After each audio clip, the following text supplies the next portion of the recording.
you say and spell your name, but you've done it 3 times, so we don't have to do that again. I guess, can we just, you ready? Sorry, with just talking, tell me a little bit about your brother. Was he older, younger, and tell me a little about him. He was my baby brother. He's 30 years old. Um, Grew up in Coleman, Texas. Always kind of his own person. Very funny guy. Always knew how to make everybody laugh. Always wanted to make sure that your spirits were up even when he wasn't always at his best. Um, very strong spirit.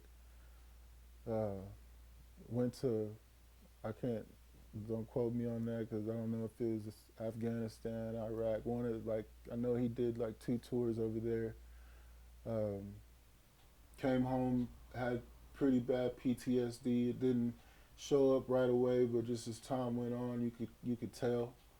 Uh, so he battled with that pretty hard, and he overcame it. I mean, you don't ever really get rid of it, but he finally got to a good place in his life.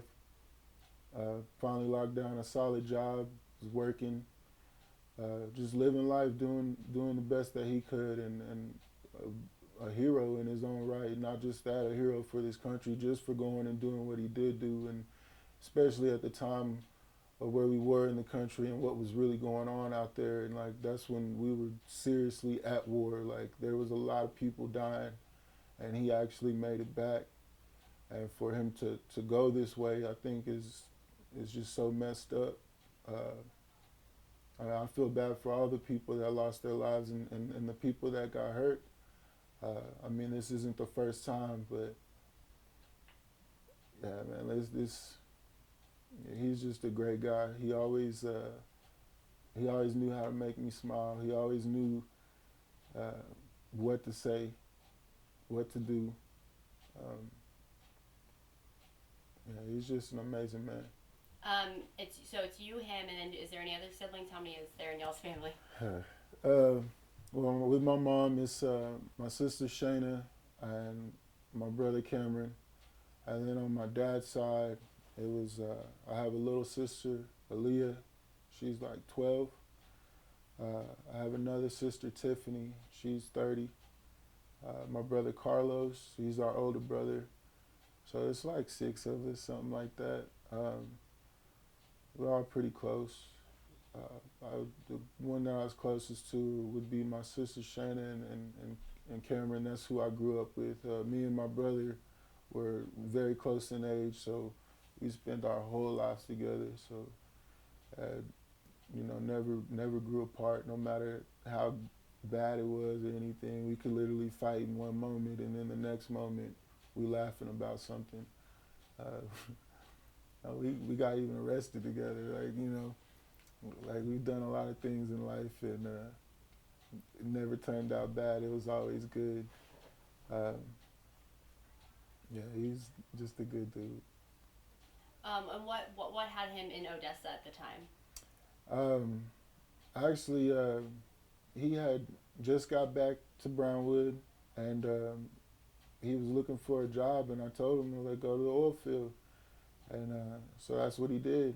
He went out there. Don't just put an application in, go out there, show your face, get you a job. He went out there, got him a job, and he ended up making it through and actually kept the job. There's a lot of guys getting fired around him, but they really loved him out there, and he ended up staying with that company and doing a real good job with them. And I don't know exactly. I think it was Standard something. That's who they are, and yeah, they were real good to him. It was a good place for him. He was in a very happy place. So take me back to that day. Kind of, how did you find out? Was it from family? How did you find out? So it was a text message sent out to all the guys into the oil field, and my cousin's husband works in the oil field, and they were asking who the last name of this guy was, which was Cameron. And so my cousin called me, and she said Cameron was shot and killed on his way to work. And I just froze, and she said, "You need to tell everybody you're the emergency contact." So I'm just suspended in time, trying to figure out what's really going on. I didn't want to believe it, and so then I just called my mother, told her she needs to sit down, and I broke the news to her, and I knew it was gonna crush her.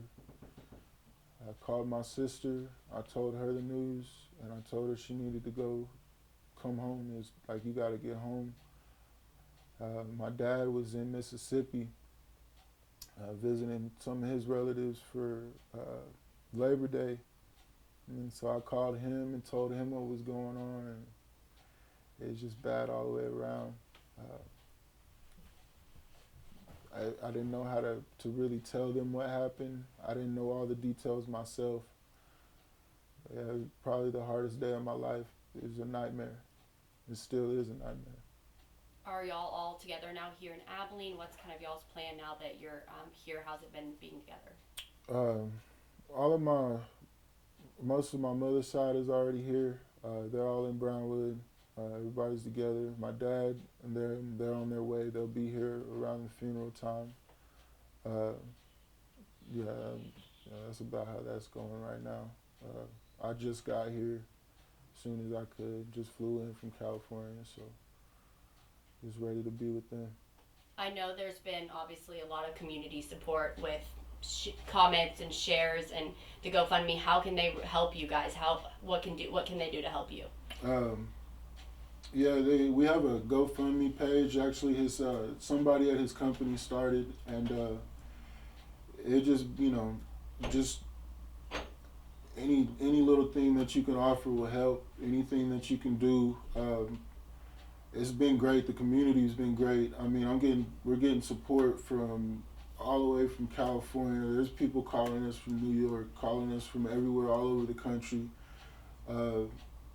A lot of people, just him being in the military, he affected a lot of people's lives. Like, he's one of those people that fought for our rights. So a lot of people see that. So if you get the chance, just go on Facebook, look up my name, Carlton Brown, or Mary Brown, or Shayna Brown. You'll find it.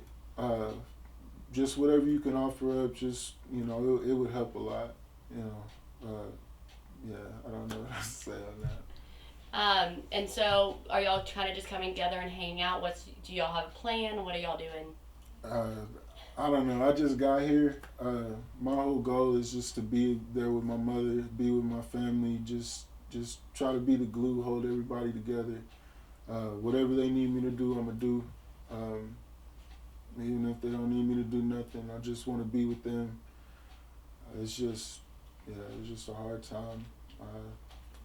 Just be together, man. Like, love your people. Just love your people. Like, love them hard. You never know when it's going to be their time. If obviously you got to see your brother or talk to your brother one last time, is there anything that you'd want to say to him, or is it? I've always stayed close to him. Always talked to him. I always told him that I loved him. If I could say anything, just that I'm proud of him. And you were a hero to me in this world. You were somebody that I looked up to, even though you were my younger brother. And I miss you.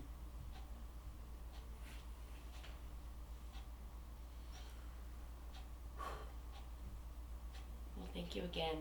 Is there anything else you want to say or put out there that, this is your chance, that if there's anything else you want to tell the community? Keep praying for those. There's a lot going on in this world right now, and there's a lot going on in America. Always just be on the lookout. Like, if somebody calls into the police on 911 and it's something serious, I think that just systematically we need to go in and check that. It doesn't matter if you think it's a possibility. Like, who cares? Just check it out. I feel like this could have been prevented. A lot of people lost their lives in Odessa, and a lot of people lost their lives even in El Paso. And I just feel like there's got to be a way that we can correct this. I don't have that answer, but there is a way that we can at least be more on point with it. think that's it. Thank you again.